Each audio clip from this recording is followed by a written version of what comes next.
வணக்கம். Welcome to கதை திரட்டு audio books. இந்த வீடியோவில் நம்ம என்ன கதை கேட்க போகிறோம்னா, அறுவடை சிறுகதை.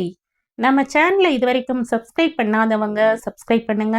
பக்கத்தில் இருக்கிற பெல் ஐக்கானை கிளிக் பண்ணி ஆளுங்கிற ஆப்ஷனை ப்ரெஸ் பண்ணுங்க. ஸோ தட் நான் போடுற கதைகளை உடனுக்குடனே நீங்கள் கேட்கலாம். வாங்க கதைக்குள்ளே போகலாம்.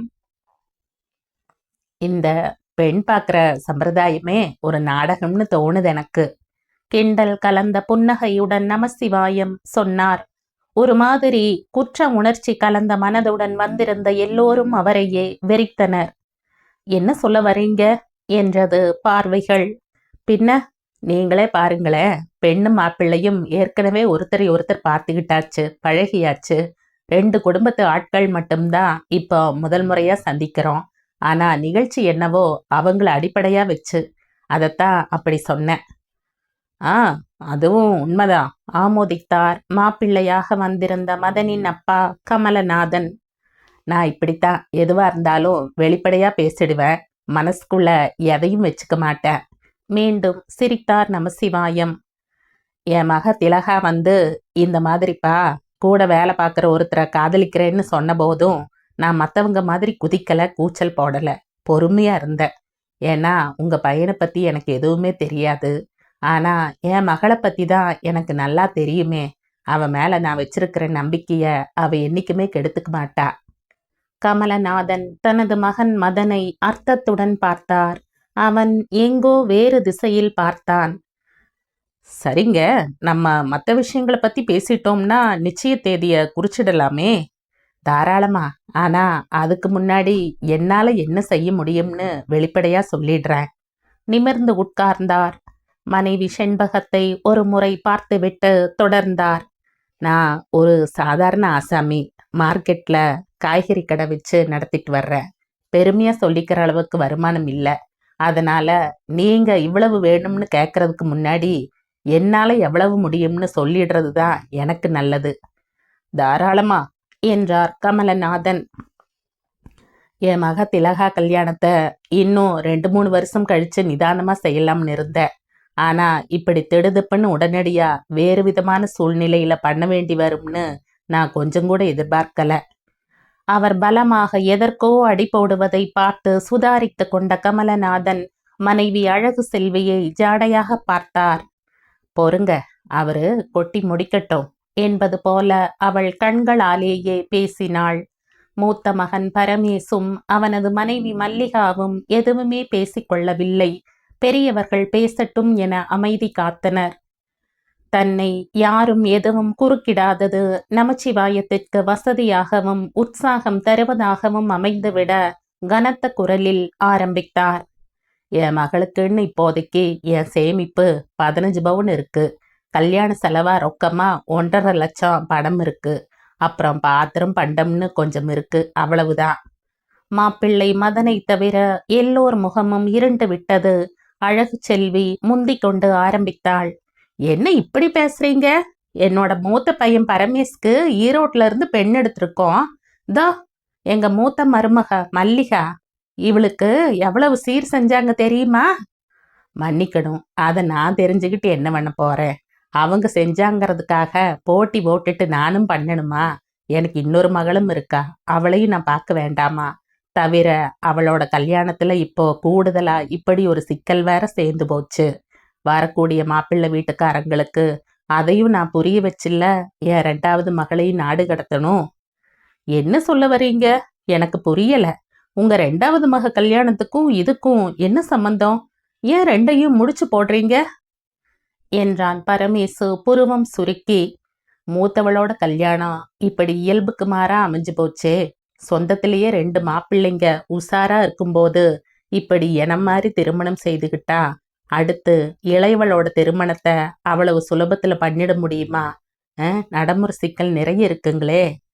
ஓ, அது வேற இருக்குல்ல என்றான் பரமேஷ் ஒத்துக்கொள்வதாய். பாருங்க, என் மக காதலிக்கிறத நான் எதிர்க்கல, கல்யாணத்துல முடிச்சு வைக்க தயாரா இருக்கேன். ஆனா என் தகுதிக்கு மீறி எதையாவது நீங்க எதிர்பார்த்தீங்கன்னா எதுக்கும் உறுதி கொடுக்க மாட்டேன். அதை நான் தெளிவா சொல்லிடுறேன். நீங்க தயார்னா மேற்கொண்டு எதுனாலும் பேசலாம். சு, எங்க உறவுக்காரங்க கிட்ட உங்க சீரை பத்தி சொன்னா யாருமே மதிக்க மாட்டாங்க. 15 பவுன்ல என்ன வரும்?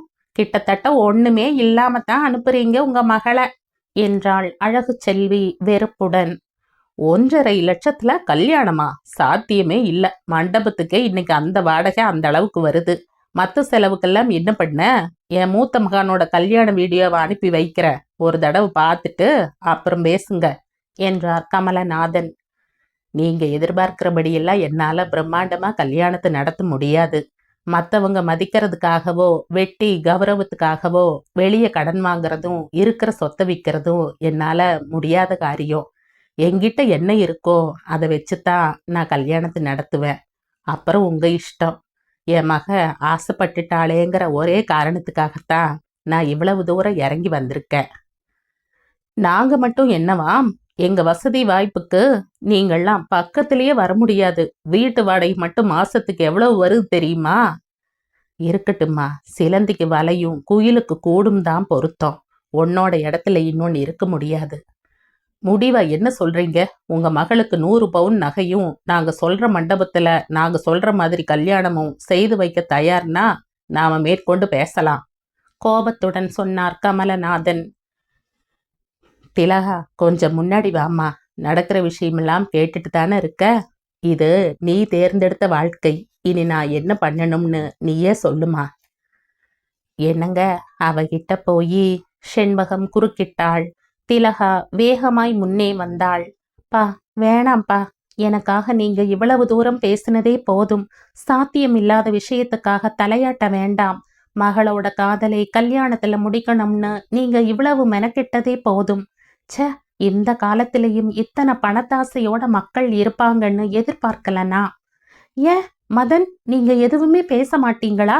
காதலிக்கிறப்போ மட்டும்தான் வீரவசனம் பேசுவீங்களா? கொட்டினாள் மூச்சிறைக்க. என் ரத்தம் கொதிக்குது. எவ்வளவு பெரிய அவமானம். ச்சே, பையனை பெத்த நாம இத்தனை தாழ்ந்து போக வேண்டியதா போச்சே. எல்லாம் இவனாலதான், இவனோட அர்த்தமில்லாத ஆசையினாலதான். அழகு செல்வி தன் மகன் மதனை வெறுப்புடன் பார்த்தாள். அப்படி ஒன்னும் அழகா கூட இல்ல. எப்படித்தான் இவளை காதலிச்சானோ, இப்பவே என்ன போடு போடுறா, கொஞ்சம் கூட அடக்கம் இல்லாம. அப்பா, அவர் எப்படி நடந்துகிட்டாரு பாருங்க. தன் மகளோட நல்ல வாழ்க்கைதான் முக்கியம்னு எவ்வளவு தூரம் பேசினாரு. நீங்க என்னடான்னா பணம் சீர் செனத்தின்னு அர்த்தம் இல்லாம பேசி என் கனவை நசுக்கிட்டீங்க. எத்தனை நம்பிக்கையோட உங்களை அழைச்சிட்டு வந்த, எல்லாத்தையும் உங்க பணத்தாசையினால கெடுத்துட்டீங்க. மதன் கொதித்தான். டேய் மதன், அவ வேணாம்டா உனக்கு. நம்ம சொந்தக்காரங்க மத்தியில எங்களால் அவமானப்பட்டு நிக்க முடியாது. அவளை மறக்கிற வழி பாரு. பரமேஷ் பதிலுக்கு கத்தினான். உங்களுக்காக என் மனசை மாத்திக்க முடியாது. என் வாழ்க்கைய நான் வாழறதுதான் நியாயம். நீங்க எங்க திருமணத்தை நடத்தி வைக்க மறுத்தா நானே எனக்கு தகுந்த மாதிரி என் ஸ்டைல்ல கல்யாணத்தை பண்ணிக்குவேன். அப்போ உங்க சொந்தக்காரங்க மத்தியில உங்க மதிப்பு மரியாதை முசந்தடுமில்ல. நல்லது. வேகமாக நகர்ந்து போனான். ஏங்க, அவனை கூப்பிடுங்க. அவன் பாட்டுக்கு எதையாவது பண்ணி வச்சிட போறான். நம்ம மான மரியாதையெல்லாம் போயிடும். மல்லிகா, நீயாவது அவனுக்கு புத்தி சொல்லக்கூடாதா? நீ சொன்னா அவன் கேட்பான். நான் எதுக்குங்க அவருக்கு புத்தி சொல்லணும்? புன்னகைத்தாள் மல்லிகா. என்ன இப்படி பேசுற? எல்லோரும் அதிர்ந்து போய் அவளை பார்த்தார்கள். என்ன பெண் பார்க்க வந்தப்போ கேவலம் 5 பவுனுக்காக எவ்வளவு தூரம் எங்க அப்பா கிட்ட வாக்குவாதம் பண்ணீங்க, மறக்க முடியுமா? கடைசியில எங்க அப்பா எவ்வளவு சிரமப்பட்டு அலைஞ்சு திரிஞ்சு அதை ரெடி பண்ணாரு. அதை இப்ப நினைச்சாலும் கூட என் மனசு ஆற மாட்டேங்குது. அப்போதான் என்னால பேச முடியல. எல்லாரும் தடுத்துட்டாங்க. இப்போ எனக்கும் சேர்த்து என்ன போல இன்னொருத்தி நியாயத்தை பேசுறா. அதை நான் ஏன் தடுக்கணும்? என் அப்பாவோட வயித்தெரிச்சலும் என்னோட சாபமும் சும்மா விட்டுடுமா உங்களை? நீங்க விதைச்சதுதான் இப்ப அறுவடை செய்யறீங்க. பதில் சொல்லுங்க. எதுவும் பேச முடியாமல் தவித்தனர் மதனின் பெற்றோர்.